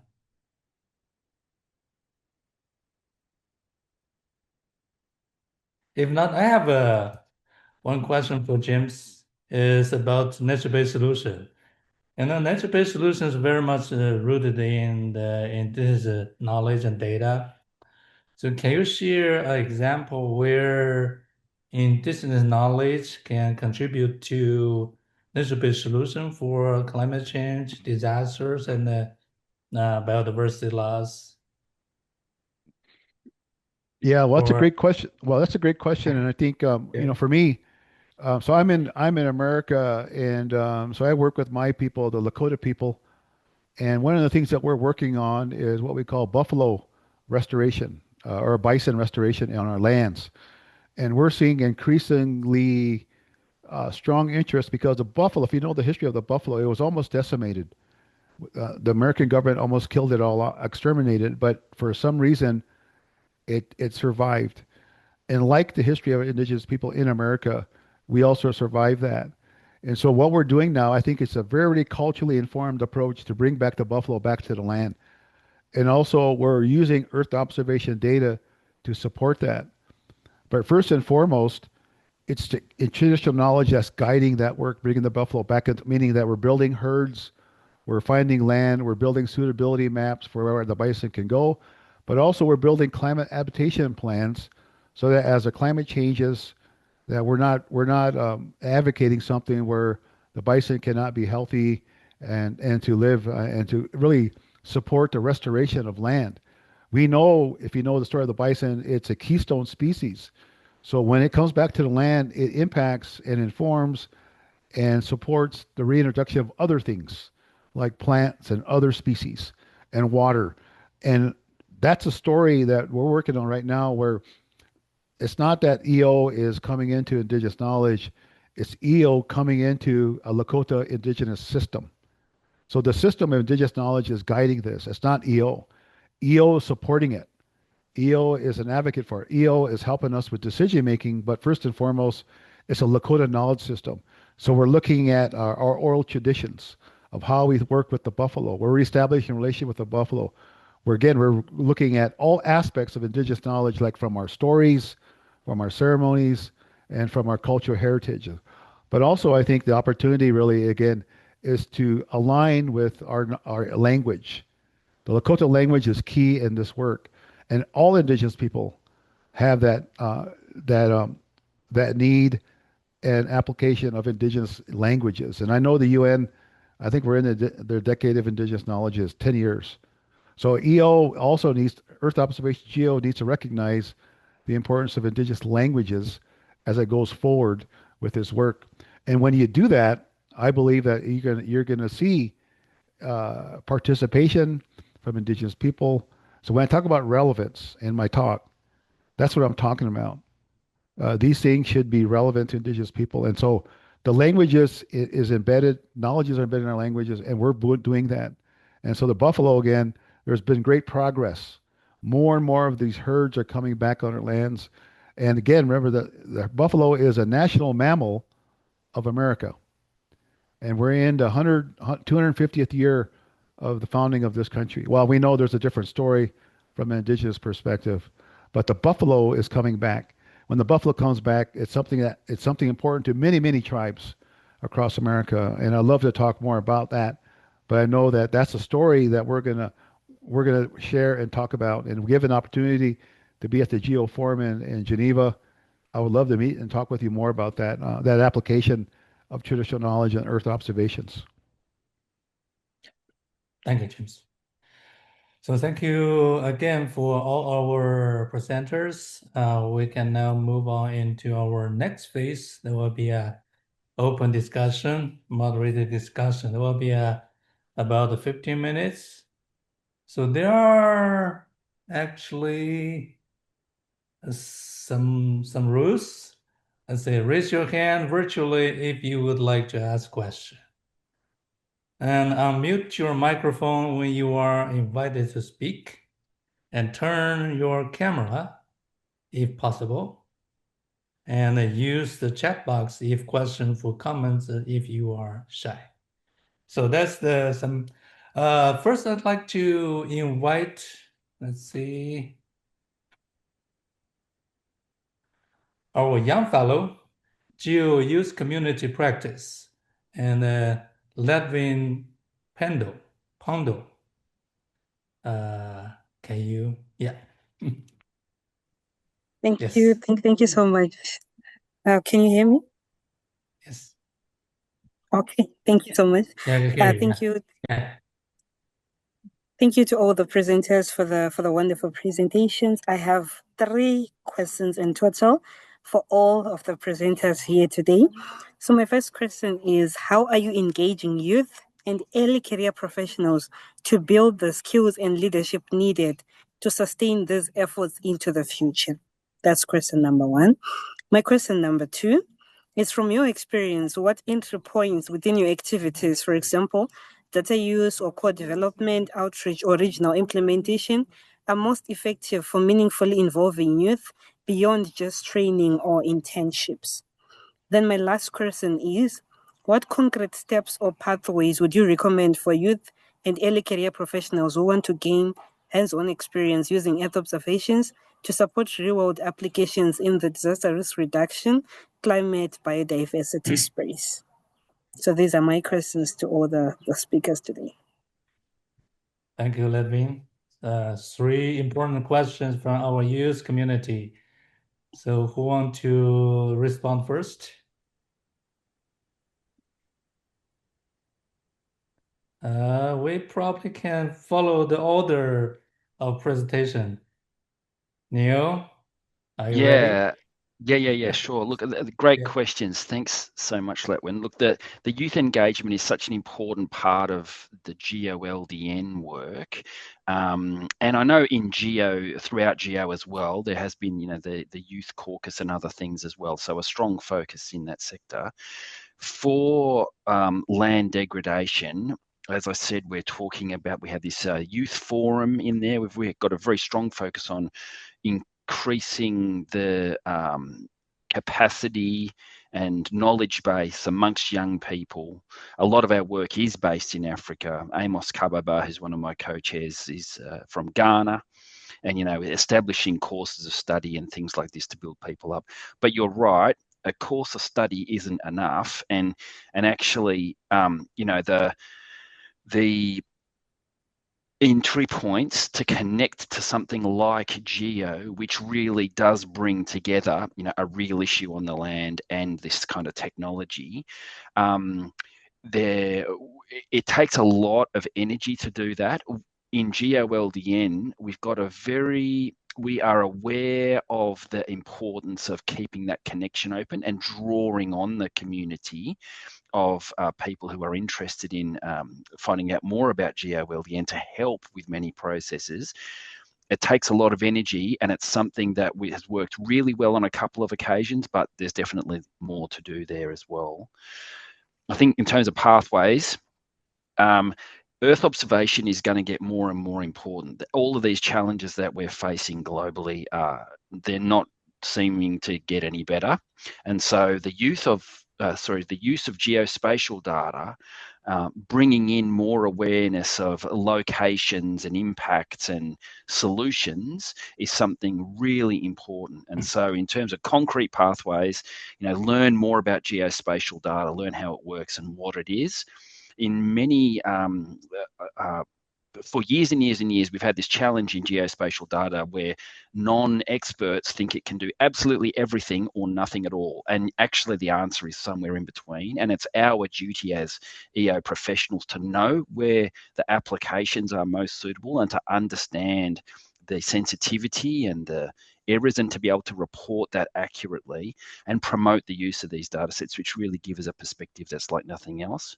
And so that's something where I think that the young people can really start to be advocates for the use of this information in their local communities and for their challenges. I know I've spoken a lot, but one of the dialogue forums we had was about, for example, storytelling through data. How do people tell a story? And James, man, your answers to these questions have been absolutely beautiful. And James and I I've had the pleasure of working with James a little bit in the past, and it's always very encouraging. But that story that this one person told me was, if they can tell a story about the data, it gets people to buy into the data. If they can tell a story about a place, people are more willing to understand a map, right? So that connection there between place and the data is really critical, and that's something like that the young people can be really good at now. Thanks for your time letting me answer this one. Thank you, Neil. Klaus? Well, on GEO-TREES, we don't have a specific use activity or use program, but I have to say we are a grassroots initiative.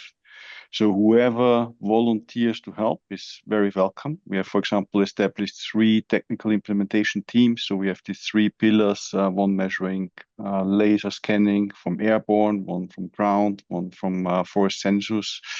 And these groups are, for example, led by young postdocs and are staffed by volunteers who are mainly coming from the youth community.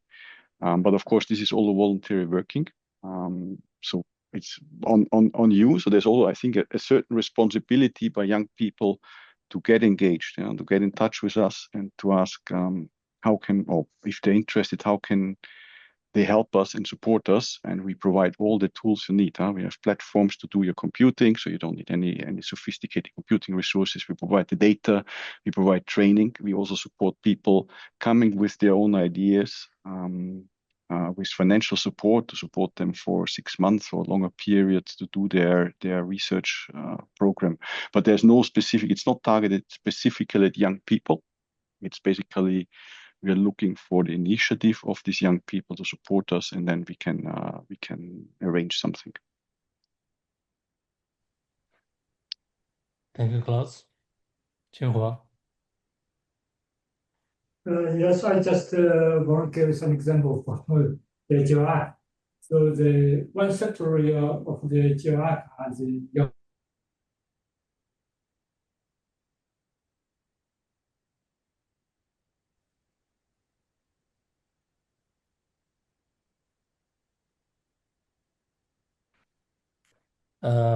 There is a network problem. I think we can come back to Qinghua later on. Yvonne? Yeah, thank you for Are you those ready? questions. I'm a youth myself, so this is very applicable to me as well. So at Digital Earth Africa, we're all about diversity and inclusion, and youth is an integral part of that. So through our capacity development team, we're able to go to universities from the undergraduate level, masters and PhD, not only introduce the Digital Earth Africa program, but also support in any of the studies that are happening that do require assistance with Earth observation data. And sometimes we are embedding ourselves into coursework at these universities. But also, if you want to take steps as an individual to get started with with Earth observation, I think Digital Earth Africa is the perfect place for you to get started, because very simple entry into Earth observation. We are open, we are free, we have a dedicated capacity development team, but also a science team that is always willing to assist. So you can come to us either with a use case that we can help you develop, or you want assistance with your master's or a PhD, or you want to intern with us, although we probably won't be able to pay you because we don't make any money, but we would be able to at least give you hands-on experience in learning all that we do at Digital Earth Africa and leveraging the power of the data cube. Thank you. Thank you. James? Yeah, I think that's a great question. So I put in the chat something called Guardians, Land Guardians programs. And if you know, I think the four countries with the largest indigenous populations are America, Canada, New Zealand, and Australia. And there's been a movement to do something called Land Guardians for young people, is to recruit, train, develop, and support young people to be on the land, to get them on the land, get them in the water, and actually have a role and responsibility to take care of the land based on those individual indigenous traditions and heritages. I think one of the solutions is to come alongside or align with existing ongoing indigenous initiatives, and to work with them and respect them in a way that they can, if EO can enhance their program, so be it. If it doesn't, that's okay. But I think that there's this time and period now where we need to think about those partnerships in another way. Also, I want to put it in the chat something called WINHEC. WINHEC is the World Indigenous Higher Education Consortium, and they represent all the indigenous higher ed institutions around the world. And one of my mentors from the Rosebud tribe was one of the co-founders, with a co-founder from New Zealand. And I think, what I think that the GEO community should do is really invest in WINHEC and these indigenous institutions, and to find ways to not only partner with them, but also support them and raise awareness. So I think one thing that we can all do is raise awareness and visibility of this opportunity working with indigenous youth. As we go forward, I think that's important. And so I just want to say that. It's a good question, though. Thank you for the question. Thank you, James. So now back to Qinghua. Are you ready?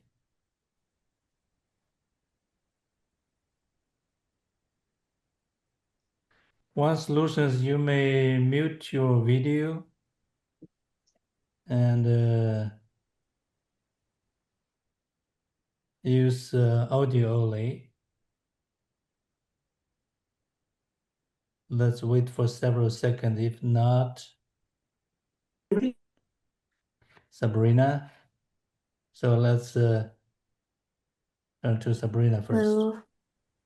Thank you so much for your responses to the earlier questions. I have a question specifically for info, following up on what you said. I was wondering if you could share an example of some of the use cases that you were speaking about, where someone comes to DE Africa for support with tools or platforms for their use case. Thank you. Yeah, if only I had more time in the presentation, I would have had time to include these examples. But use cases are a very central part to what we do. Like I said, when I presented the notebook repository and I said we have over 160 notebooks, probably 80% of those come from user requests. They're not notebooks that we created because we want to. For instance, right now, I'm working on a use case request specifically for wetlands, trying to characterize wetlands in an area in South Africa. So that's one example. Last year, I worked on one where we were mapping floating, what do you call it? Ocean debris, which was something that we'd never done before. So we have all these kind of requests that we keep getting in. We highlight them not only on our website, but if you go into our sandbox when you sign in, a lot of them are already loaded in as notebooks that you can use, change the location, change the time, and you'll be able to run that same analysis anywhere on the continent. So unfortunately, I don't have any of them ready, but trust me, there's a lot that we do for the users in terms of use cases. Thank you, Mafong. So time flies. It's time for a wrap up. We really had a very insightful discussion and interesting. And thank you for all your questions and responses. Now I'd like to invite Evangelist for closing remark. Evangelist? Thank you, Kenzuo.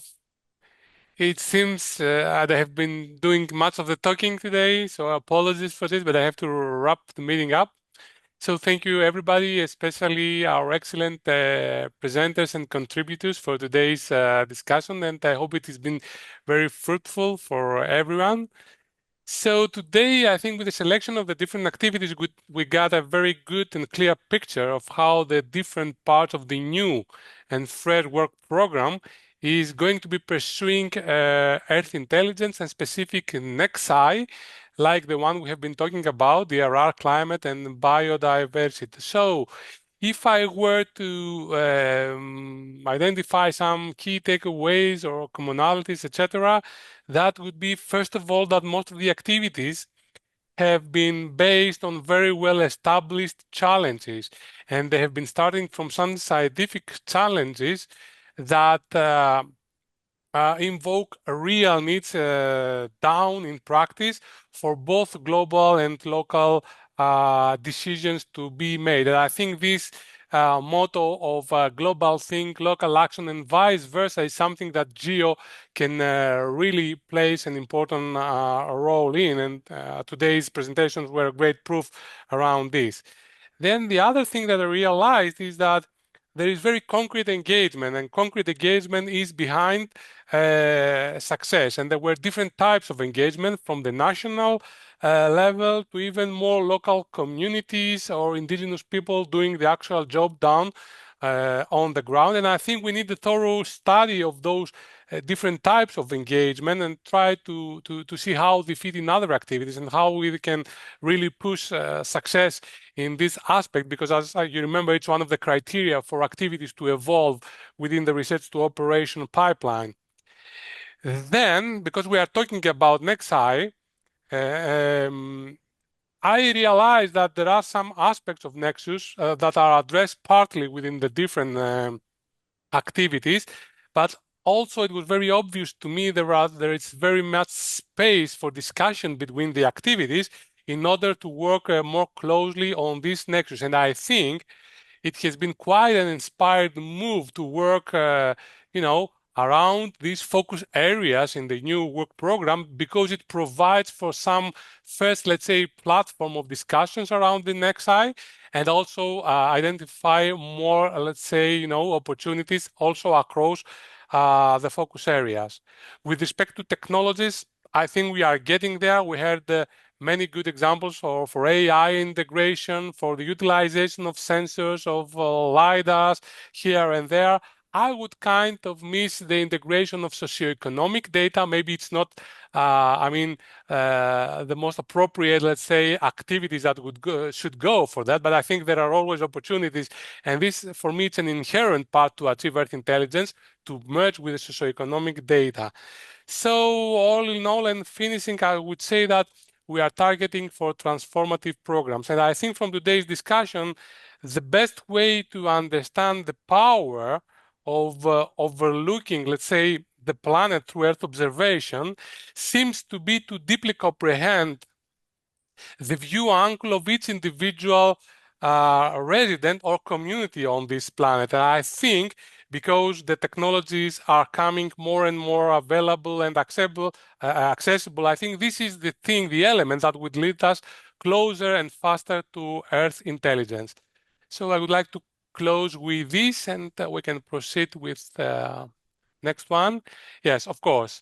So many words of appreciation, and we can also use the chat and clapping to express our appreciation to our presenters: Neil Sims from GEO-LDN, Klaus Schippel from GEO-TREES, Quinho Liu from GEOARC, M. Fo Sadiki from Digital Earth Africa, James Ratting-Lee from Geo-Indigenous Alliance, always inspiring us, and of course the coordinators behind, the co-organizers, and starting with Jen Shuo-Jia, the co-chair of the RRA, and colleagues from the GEO Secretariat, and of course, special thanks to Rui Kotani, which I know very well has been a silent contributor and push for all this effort. So next, please. There is also already organization, the thoughts for the third open house webinar. It's probably going to be around the One Health topic, and it is planned for some time after the GEO Symposium in May. By the way, we expect all of you to be there in May and continue the discussions we're having in the open house seminars. More details will be soon announced. The recordings will be available. So especially for the presenters, we have to create some blogs, which reminds me now that I also have to do something similar, but please be active on this, because this is one of our greatest means to influence the work and achieve impact, to make visible all the work, all the great work that is being happening in GEO. And of course, for the lovers of social media, use the hashtag Earth Intelligence for All. You can see and spread the word around GEO.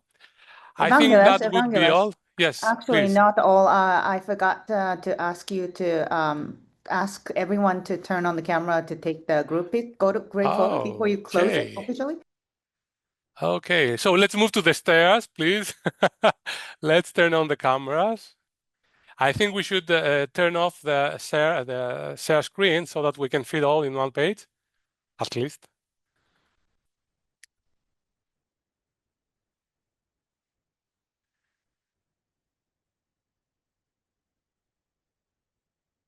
So countdown, I'm doing the countdown. So just the 3, 2, 1. Smile. Done. Thank you. And with this very nice ending, with a picture, with a smiley picture, we close the webinar. We thank you very much, everybody, for being there, and enjoy the rest of your day. So till next time.